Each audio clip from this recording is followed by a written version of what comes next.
I'm with Maui Economic Development Board, host of this series. It's the COVID-19 Business Assistance Series, presented by Maui Economic Development Board, MEDB, and sponsored by the County of Maui. My name is Annette Lynch. I'm a program manager with MEDB. And I'm just going to be upfront right now. We've had a slight technical glitch with the number of presenters. And so we're sharing the screen through my camera onto another screen, which is why you can't see me at the moment. So please bear with us. It's because we have three guest speakers today, and we want to make sure that they can all be available to present this important information with you. Thanks so much for being on this webcast. I know it's a challenging time for businesses of both Maui and around the United States, saying that we targeted this series towards the Maui community, but we do know that we've attracted businesses from all over the United States, and so we welcome each and every one of you to access this information and this guide. Just a bit of housekeeping. I see conversations and questions coming through in the chat on the right side of the screen. Would prefer if you use the Ask a Question tab down at the bottom right of your screen. There's a question. There's already 21 questions there. If you see your question there, then just vote that up. And so we're more likely to ask the questions that come up to the top that get your vote rather than repeating the question. And we also have a poll where we're asking you what's your business entity and also how you heard about this webcast. So please help us out and complete that poll with our statistics for that. So before we get started, I'm going to share with you a quick word by our mayor.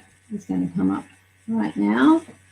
Oh, sorry, technical glitch. I'm going to bring that across.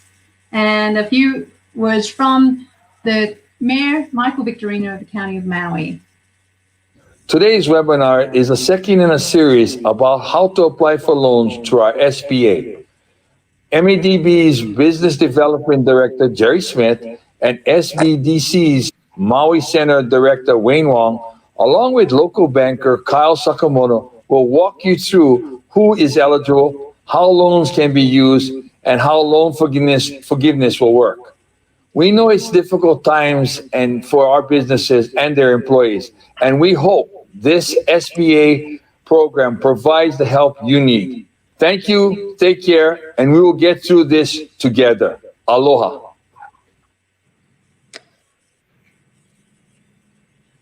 With that, we're going to hand it over to Gerry and Wayne. Hello everyone. Yep, we're here again. Today we're going to talk about the Paycheck Protection Program.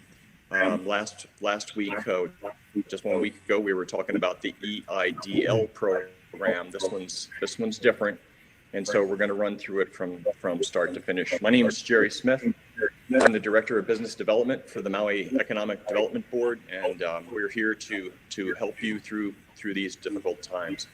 I'd like to introduce my two colleagues that are with me, and I really appreciate their help. And I really wanted to make sure that we had both of these guys on board with us, which is why our screen's a little fuzzy. But let me assure you that the PowerPoint presentation that you're going to see today is available to you, and we'll get you that.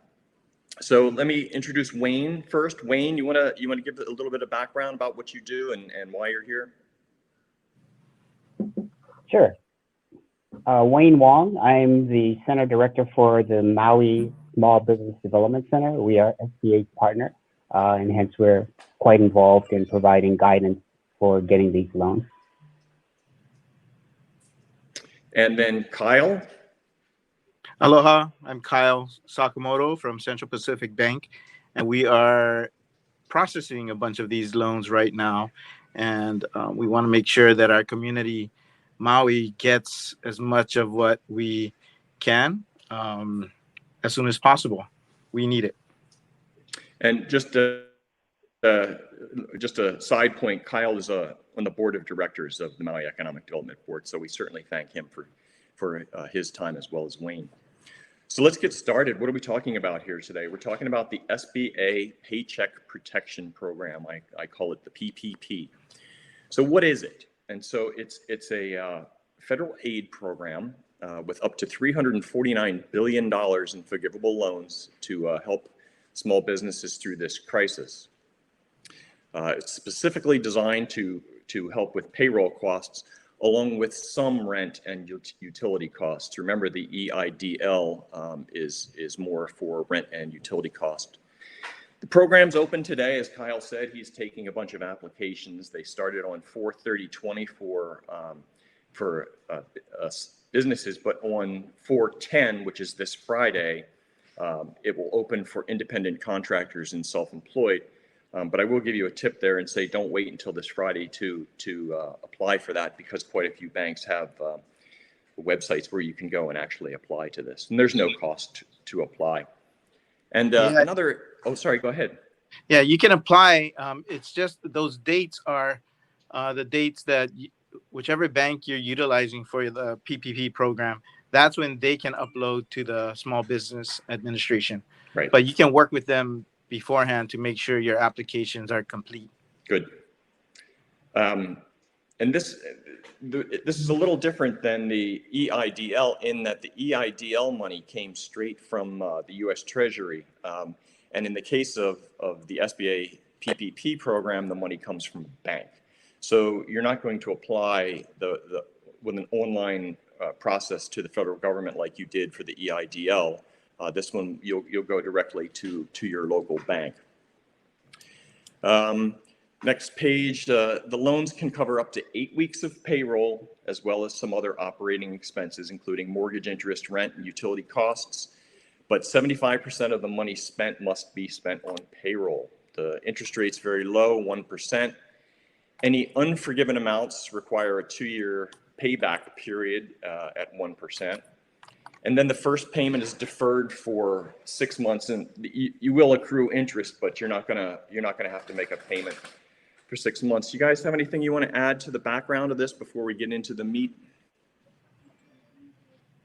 The only thing I'd like to say, this is Wayne, is that, again, remember that this is a Paycheck Protection Program, which is really, really focused on trying to keep employees employed with not quite as many benefits for the business itself like the disaster loan has. So keep that in mind. Okay. So then I guess the question is, who's eligible for this? And let's take a look at that. So you have to be officially registered and doing business legally and following state and federal laws. Next screen. You have to be, and this is key, the business has to be in operation with employees as of February 15th, 2020. You have to be a small business, so there are small business size criteria, and if you're familiar with what an NAICS code is, you can go straight to the SBA and find out what a small business in your industry actually is. There are other entities that are available for eligibility, and small businesses are obviously what we're talking about, but then also 501Cs, which are nonprofits, sole proprietors, independent contractors, self-employed, as well as some others. Now, there are different rules if you're in NAICS code starting with 72, which is accommodations and restaurants, and deals in some cases with franchises. Let's open the discussion about that. What does that mean to be in an NAICS code, and why is that important? So especially for Hawaii, one of our biggest employers are hotels and restaurants. So this is very important, because instead of some of these not being eligible because of their sizes, because of how much they employ, there's a special rule for these that it's determined by location. So every separate operation location will just need to have less than 500 employees, and each of those operations can qualify for this program. So it would have really been tragic if we couldn't use all of those. We wouldn't have that waiver, and all of those employees couldn't get supported. So this is to support the employees, like Wayne said, and Gotcha. that's a perfect waiver for this. So I guess what I'm hearing you say is that if you take McDonald's as a business, it has millions and millions of employees, and yet each individual franchise or restaurant may have far less than 500 employees. Exactly. And therefore still qualifies for this program. The last little bullet there is that businesses have to self-certify, and there's a lot of self-certification that you need to do, but that's fairly straightforward. So how do you apply for this?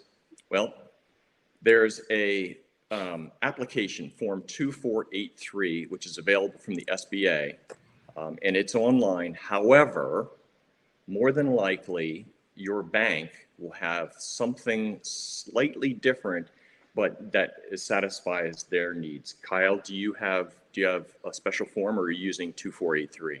Oh no, we require that form, but we also follow up with supporting documentation that supports the information you have on that form.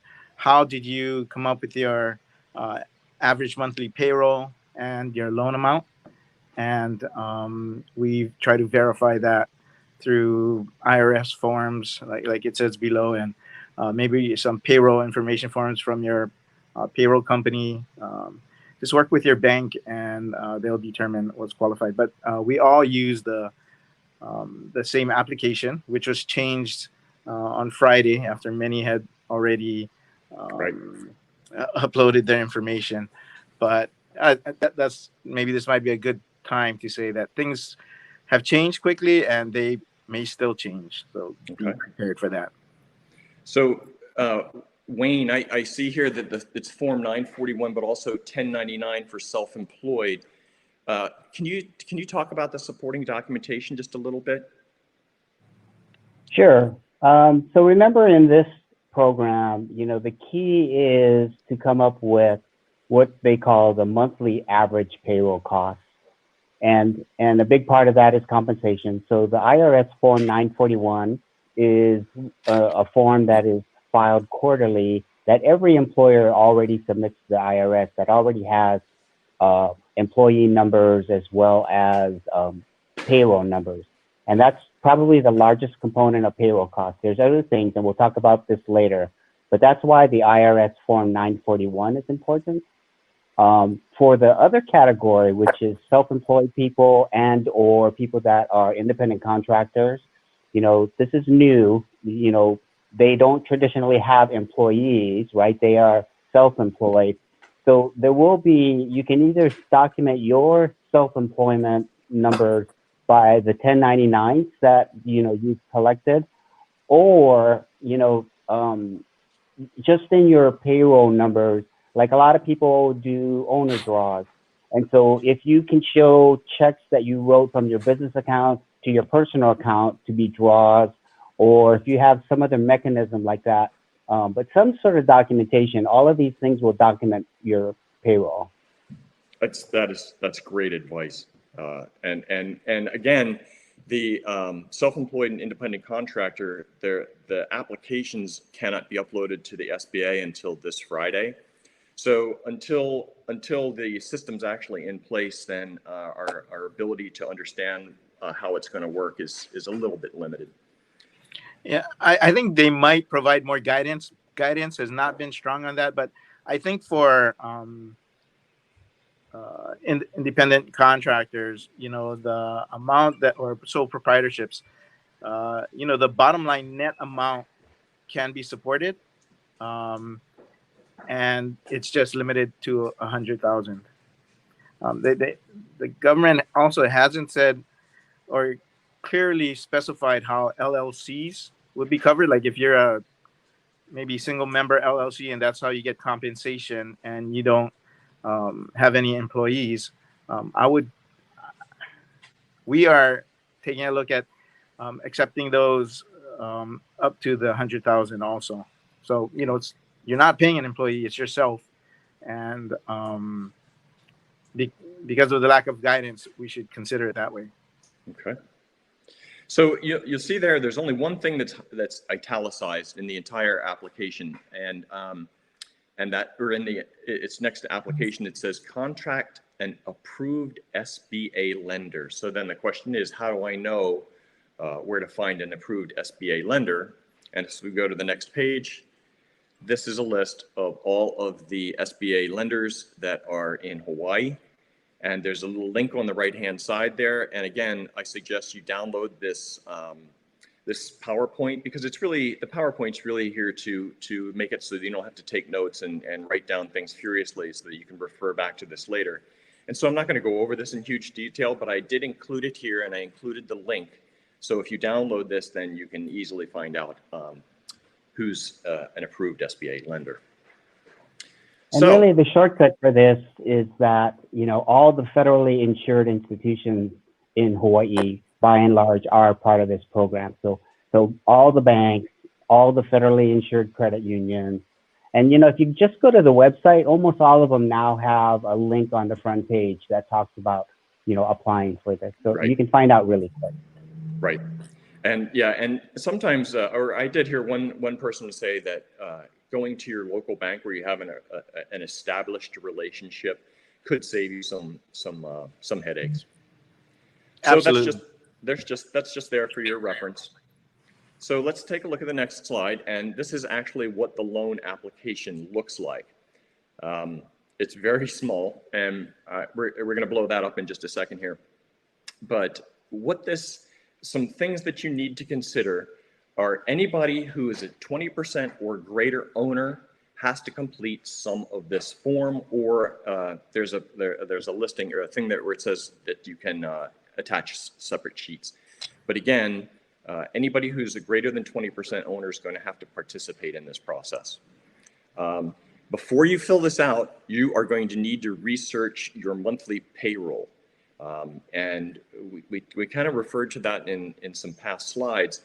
There's a number of ways that you can calculate what this is, but you are going to need to research that before you fill this out.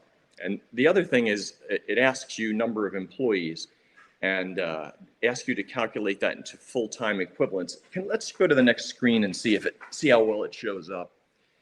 So it's a little blurry, but let me just go through this really quick. At the top, you would check whichever box applied to you, whether you're a sole proprietor, partnership, LLC, whatever you are. Business legal name, that's pretty easy. Business address, you know that. The legal name might be different than the DBA, or doing business as, trade name. If you had multiple corporations or multiple entities that fell under one legal name.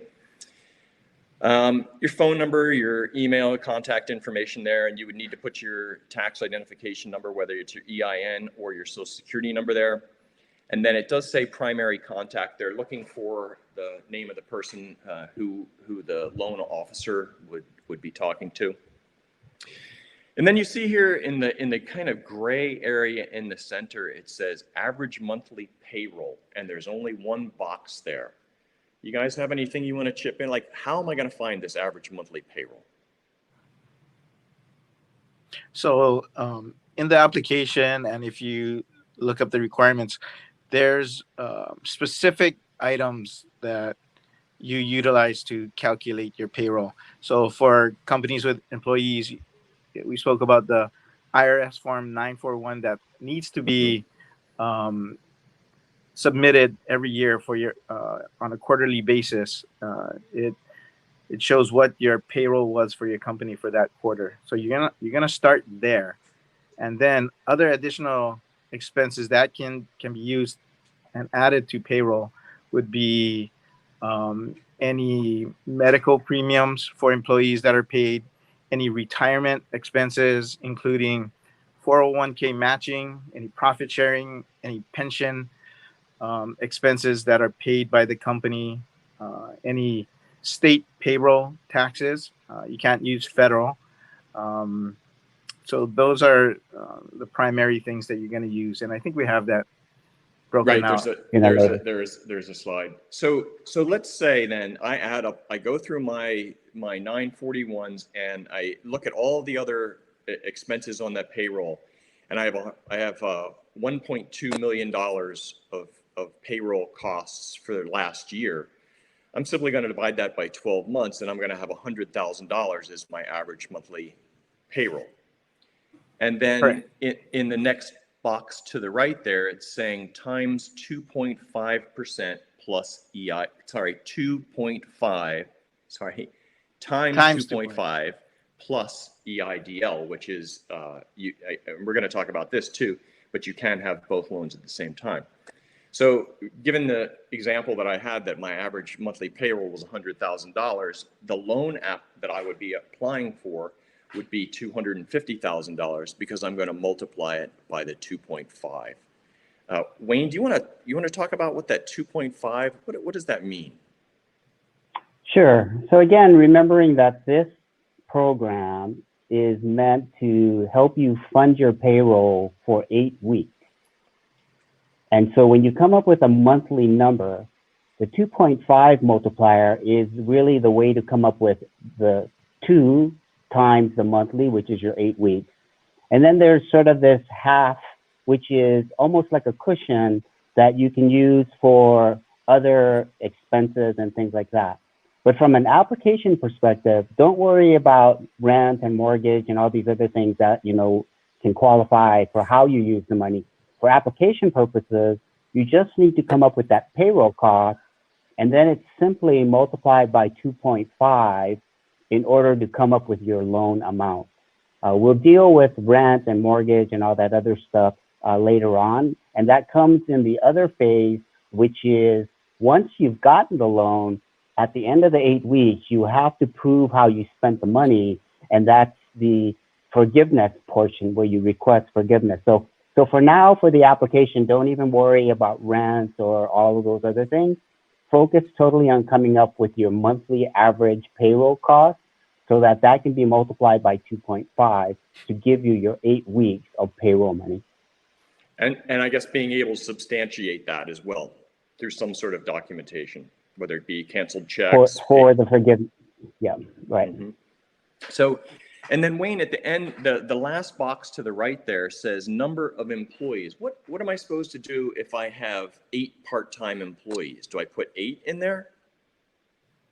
So what they're looking for is this concept called full-time equivalent, meaning that number of employees, they want to know that not only are you paying the payroll, but whatever full-time equivalent number of employees you have, at the end of this program, you have almost that, if not that as well. So it's not just a money thing, it's also number of employees. And so full-time equivalent basically equals to 40 hours. So if you have part-times that are not working as many as 40 hours, in a sense, you can total them up and then divide by 40, and that'll give you how many full-time equivalents you have. Perfect. Good answer. Good answer. So let's jump to the next slide. By the way, this is it. This is the application. There's a bunch of self-certification questions that you would have to check the box down below, but it seems far simpler than the EIDL. However, you are going to have to research that monthly number.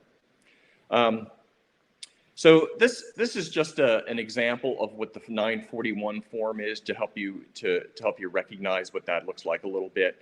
And I want to talk about eligible payroll costs. So let's go to the next slide. Again, this is just a little there to help you. Now, I don't want to run through all of these, but some of these are really important. So Wayne, I heard you say this earlier. There's really, or I think it was Wayne, but there's really two parts of this process. The first is to get your application and get it in there. But then the second part is how you actually spend the money. So the two can sort of be thought of as unrelated. The first thing that you're going to want to do is get your application in. And so things that are on the top up here are things that can be included. And so compensation, we've already really kind of talked about that quite a bit. Salary, wages, commission, anything. But then there's also a lot of other things that you can include in your monthly payroll expenses, which you shouldn't forget because it's going to add to the loan amount. Vacation leave, sick leave, medical leave, that kind of stuff. Group healthcare is a big one. Kyle, do you have a few points And you'll here? see, the ones that break out a lot of this are some union businesses, you know, they have a lot of vacation pay, they have a lot of other fringes that will be included.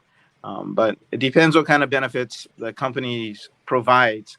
That'll determine if you're how many different options you have. I would recommend quickly doing a spreadsheet and breaking out where you got all these numbers from, and supply the documentation where you got it from for your calculation.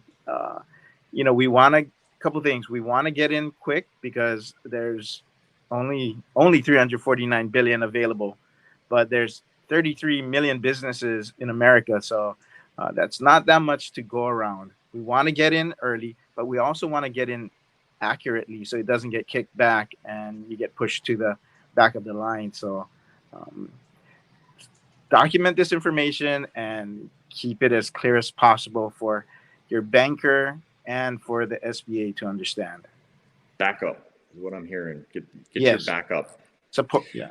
And So- to reiterate, in this application phase, do not even worry about rent, mortgage interest, or utilities. Right.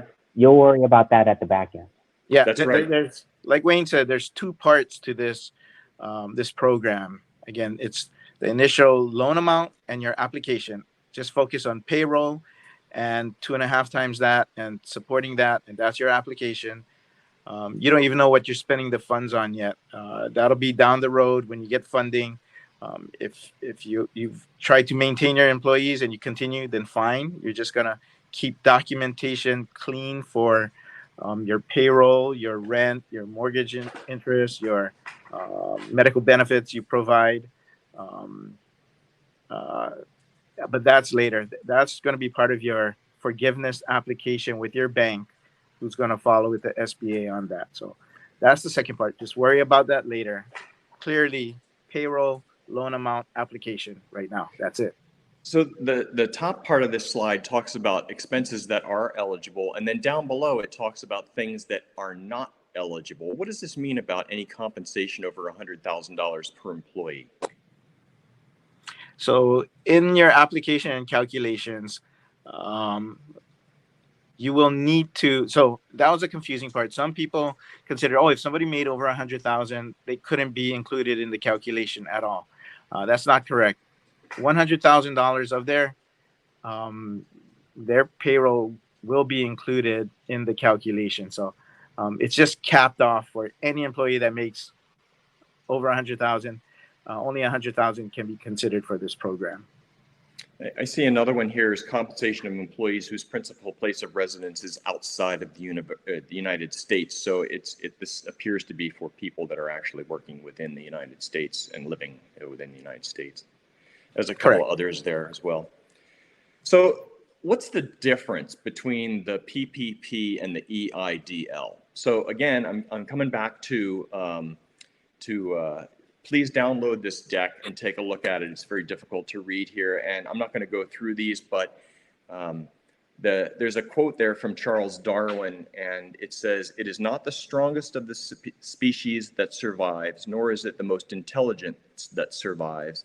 It is the one that is most adaptable to change." And so I want to point out that on the right side of this screen, if you download the deck, it says dated material do not use.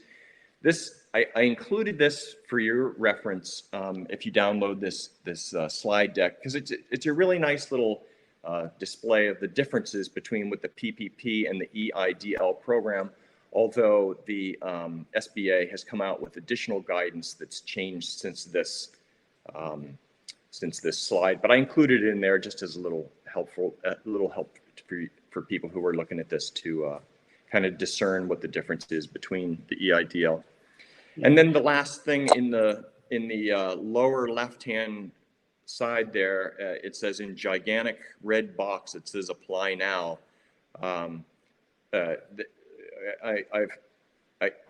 believe that the applications to the local banks are now in the thousands. Kyle, am I wrong on that?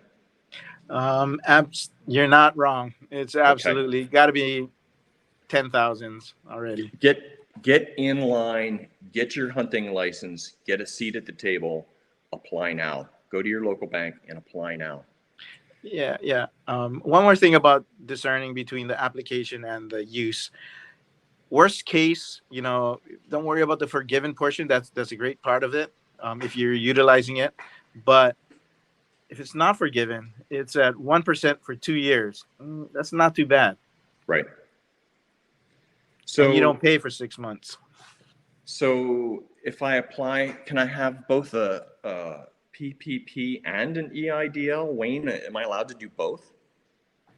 Yes, you are allowed to do both. The only Next sort one. of little disconnect there is that in the PPP, there is this sort of connection they want to make. So if you already have your EIDL, they want you to recognize that in this, but in the real world processing, EIDL has been out and available for application for over a month, and no one has gotten an approval yet.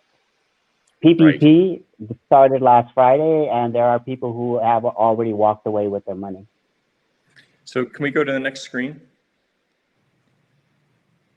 So the truth is, yes, you can have a PPP and an EIDL. If you meet the requirements, both loan products can be applied for. Now, what does this mean, Wayne, when it says PPP will ask you if you also have an EIDL? What is that all about? So they're trying to tie the two things together, meaning that if you have one, it can affect the amount of the other, but in reality, that hasn't happened because of the way the timing has worked. But the concept of no double dipping is that they don't want you to get a loan, two separate loans, and then claim that you're paying the same bill from the two different loans. So that's what the concept of double dipping is.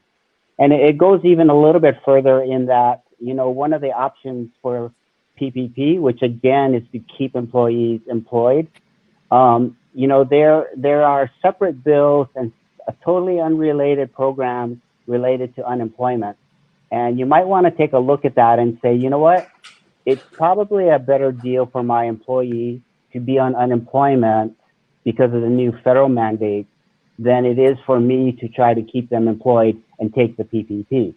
Now, there are people who are saying, I'm going to do both. I'm going to apply for PPP, pay them, and then have them go and get unemployment, and they'll get paid that way as well. That would be clearly double dipping. Right. Okay, so my understanding, if you look at the new application, let's say somebody did get their $10,000 emergency funding from the EIDL. The application actually calculates your payroll at 2.5 times for the loan amount, but you also have a portion to add that 10,000 to it. So the actual PPP loan could be higher, and so it would go up to 260,000. But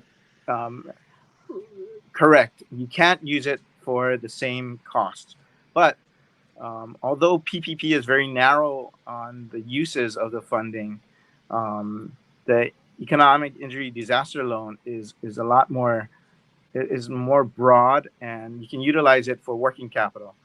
You can pay for inventory, you can pay for other expenses, and you just have to be clear with your, again, supporting documents to make sure that you can clearly split and show that it was used for different things. So you can have both programs. Okay. So then, we've been talking a lot about how to apply for the loan, how to calculate your payroll costs. But the one thing that we really haven't talked about, and that I think is probably at the top of everyone's mind, is forgiveness. So what is, oh, sorry, I think I jumped ahead one, sorry. So again, there's the first part of the process is to actually make it through the application. The second part of the process that you need to be ready for is to make sure that you're using the loan funding for the proper things. And so this slide here shows the things that you can actually use the money for. You can, a payroll, we've talked about that. Healthcare, yeah, we talked about that. Salaries, commissions, similar compensation. Compensation, again, this is a paycheck payroll focused program. Interest on mortgage, but not your mortgage principal payment, is eligible. Rent and utilities. So this is the second part of the process. So you actually need to make it all the way through all the steps to apply for the loan, but then you need to use the money in a way that assures that you're going to get this debt forgiven.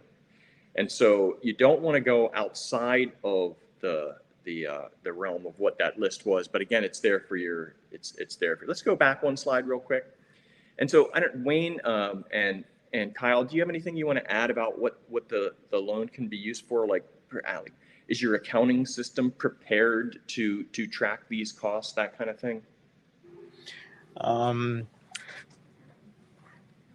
Definitely, going into it, if you know what you're going to use it for, clearly keep your bills, your payments, your payroll calculations accurately. It'll make it much simpler to apply to the bank for forgiveness.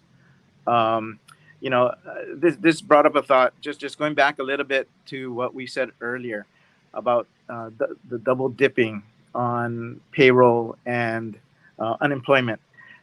I think companies should consider this as a way to help their employees, because if they qualify, get this loan, support their employees for at least 8 weeks, and it still is too tough at that point, at least you've extended your employees' unemployment benefits for 8 weeks. So don't do it at the same time. You can't do it at the same time. That's fraud. But if you pay them during this time period, they're working, and then they can also reapply at the end for unemployment benefits. So you just extended it for 8 weeks. So I know we talked about it earlier, but just wanted to cover that. Reiterate. So let's talk about forgiveness then. How do you get this forgiven? And so the first bullet that I've written down here came directly from the SBA itself. So what they're saying is that you can use the money for payroll costs and other operating expenses in the 8 weeks following the close of your loan.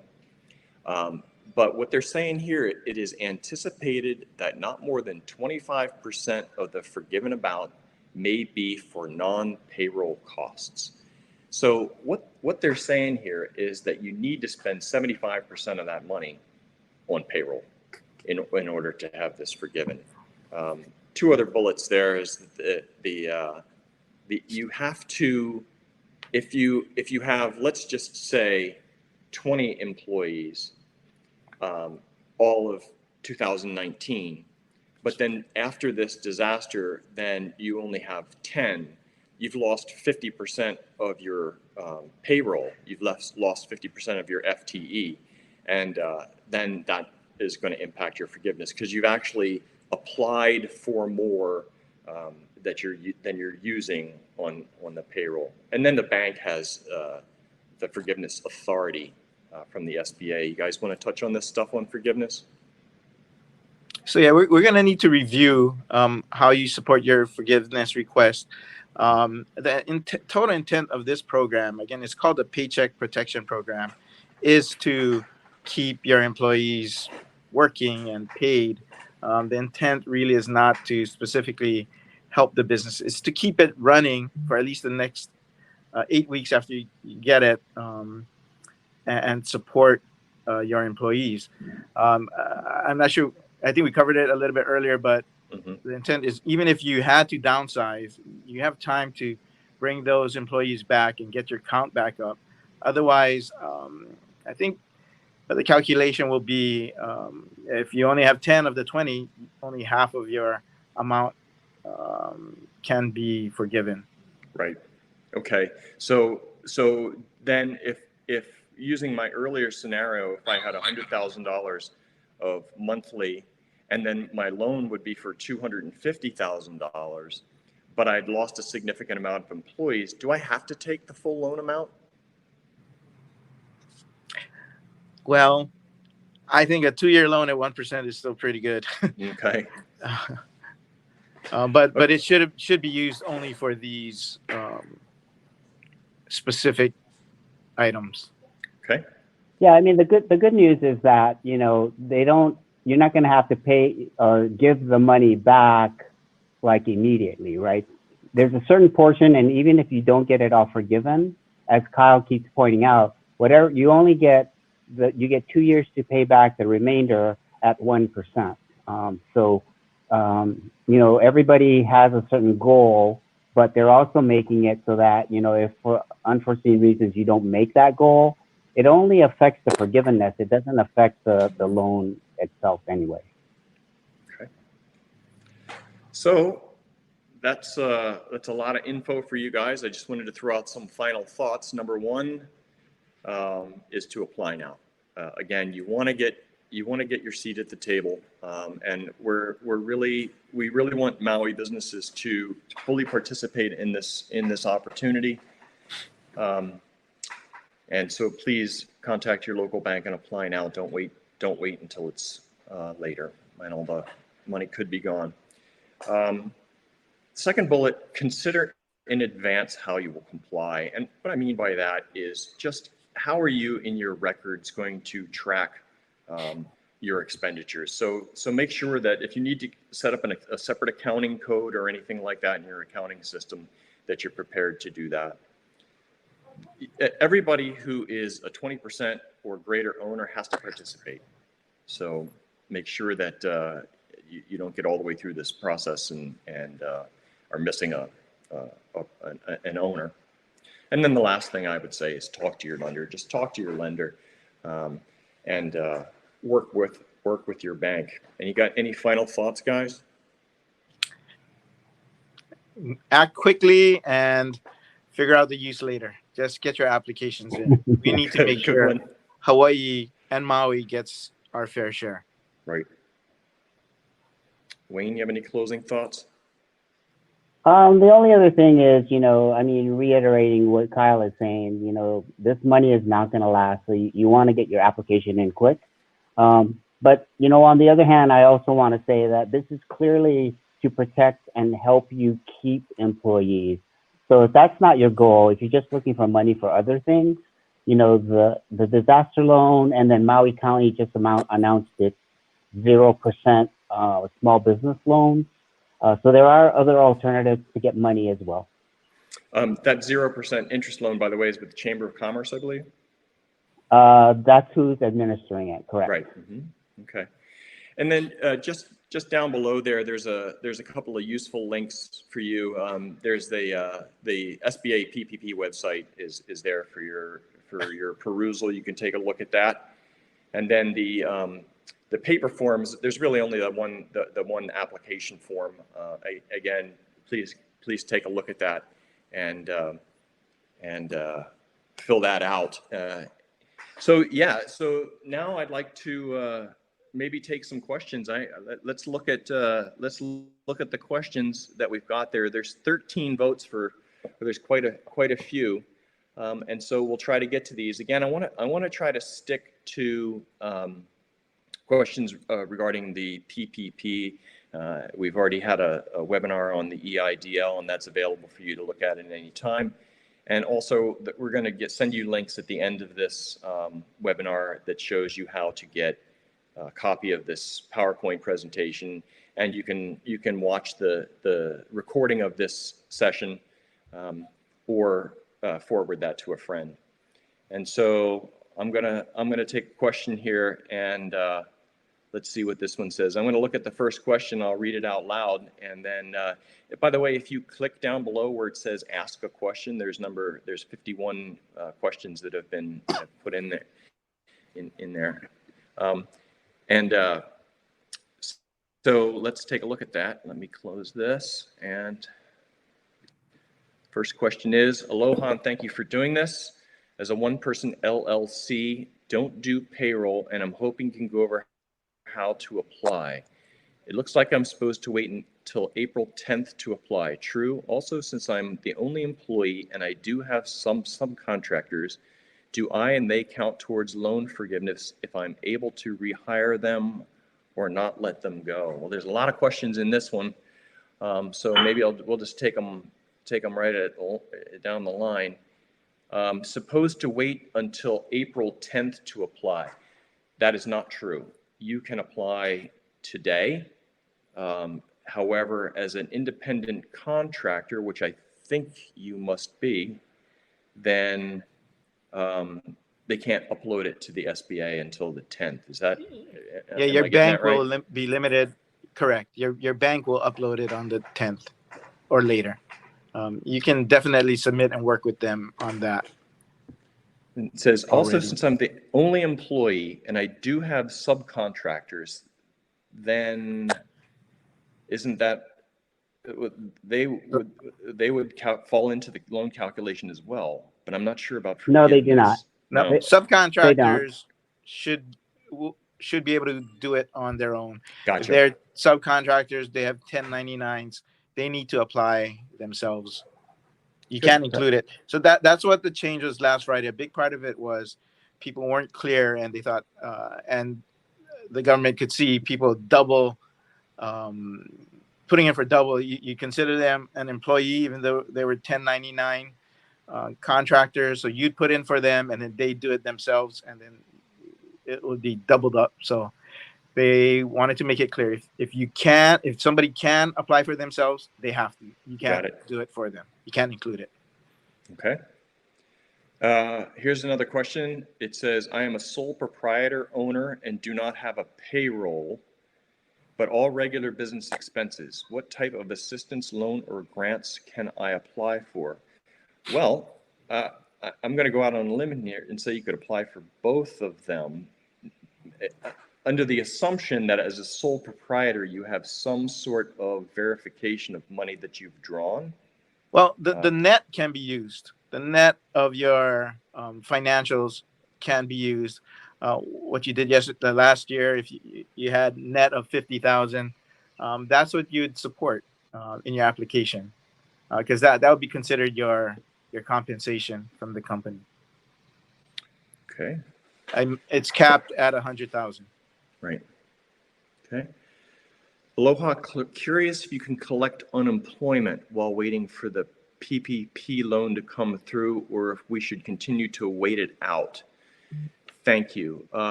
Anybody want to take a stab at that one?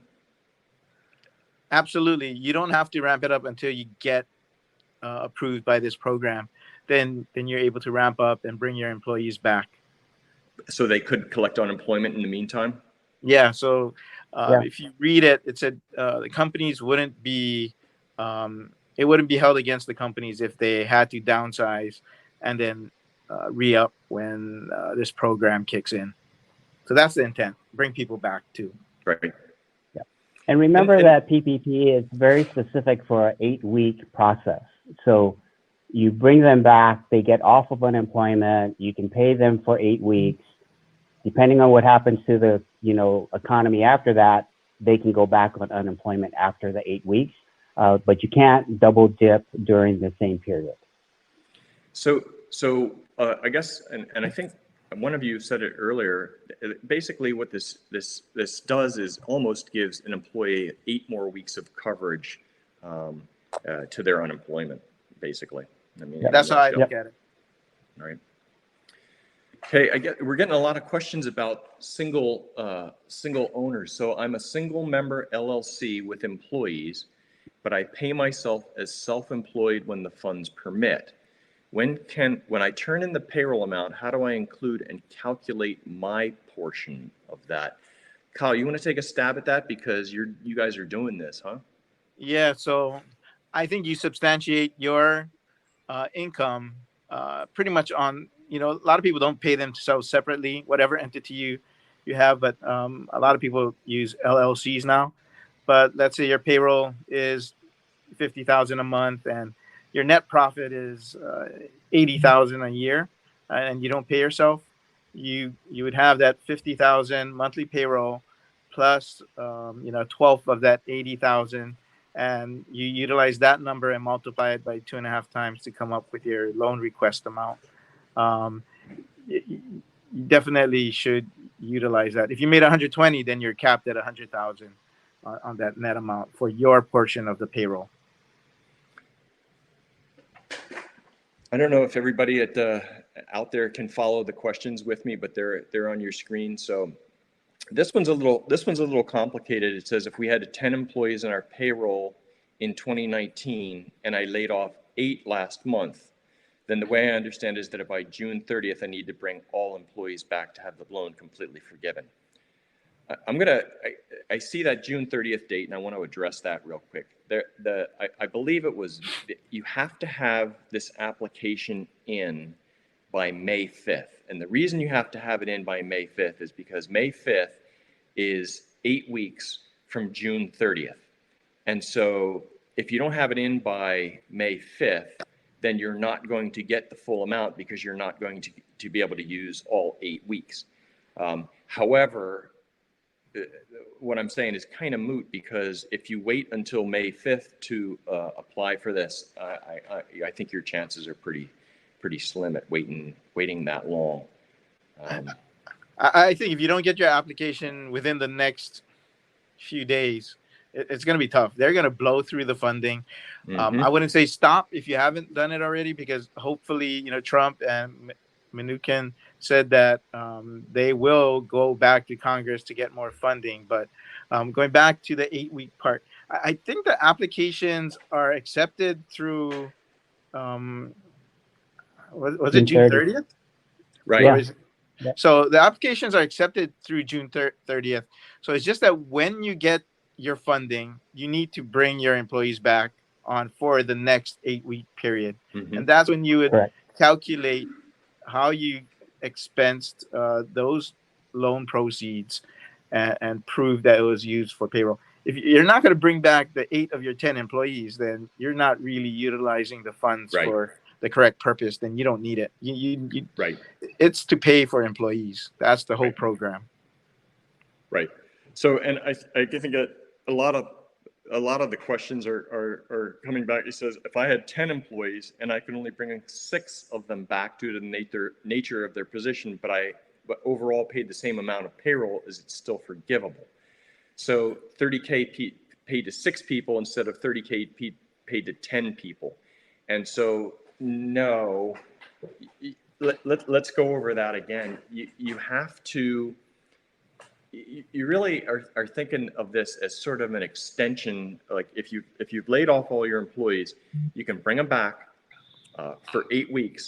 But if you don't bring all of them back, then you will not be able to use all of the funding that was made available to you, and so it could impact your repayment. Anybody have anything they want to add to that? I know with the, stay in place and you can't go out and companies are closed down, but I think uses of the funding does include vacation, and so I think the program, I don't think, and this is just my opinion, isn't to really run business as normal. It's to support the employees and keeping them getting their paychecks. So you can take that for how you consider that. Right. I'm not going to tell you to pay people while they're at home, but the whole plan is to pay people. Right.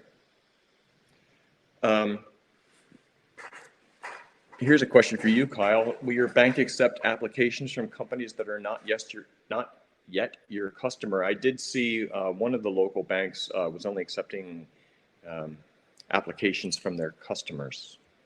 We do accept. If you go to our webpage for that, you'll see that it's open to all businesses. We want to make sure that the community, again, gets as much funding as possible.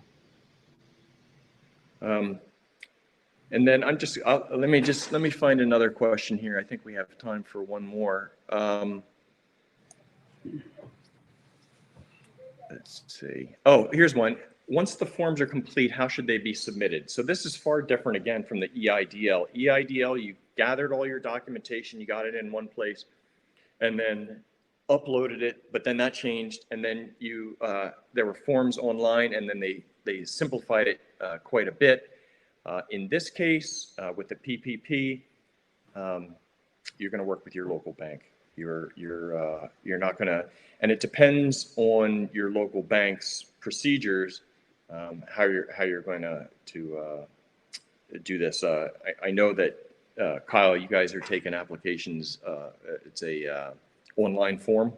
Yeah, we do. So I think all of the banks, well, at least First Hawaiian Banco, ASB, and Central Pacific, we are accepting your applications online. It's application and some other information that you need to input.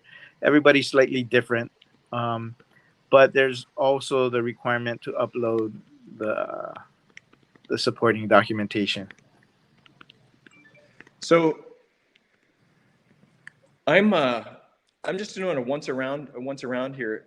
My parting thoughts to everyone are: apply soon, document how you arrived at your payroll numbers, and be careful about how you spend this money, and make sure that you're in compliance, because I don't want you to jeopardize the forgiveness of this. Wayne, you have any closing thoughts?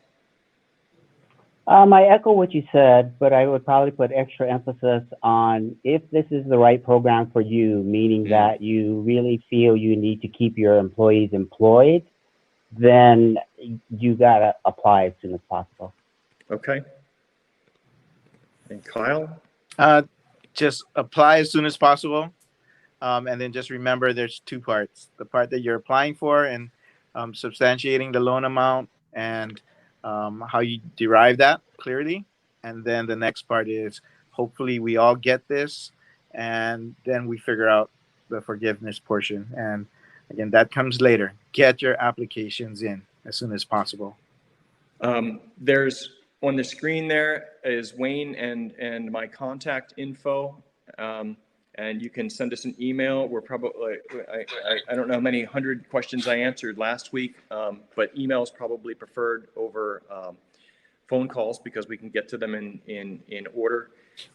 There is we're going to send you a link soon that will give you the directions on how to download this PowerPoint, or you can share this recording. You can watch it again, share it with somebody. I want to really thank Wayne. Wayne has been outstanding help throughout this whole process, and thank you, Wayne, and Kyle again. The information from someone inside the bank is priceless, and so I really appreciate everybody's efforts. I'm sorry that this is such a difficult time. This is certainly not what I wanted to be doing a month ago, but we're all in this together, and we're going to make it through this. So, aloha. Aloha. Mahalo. Take care. Aloha. Good luck.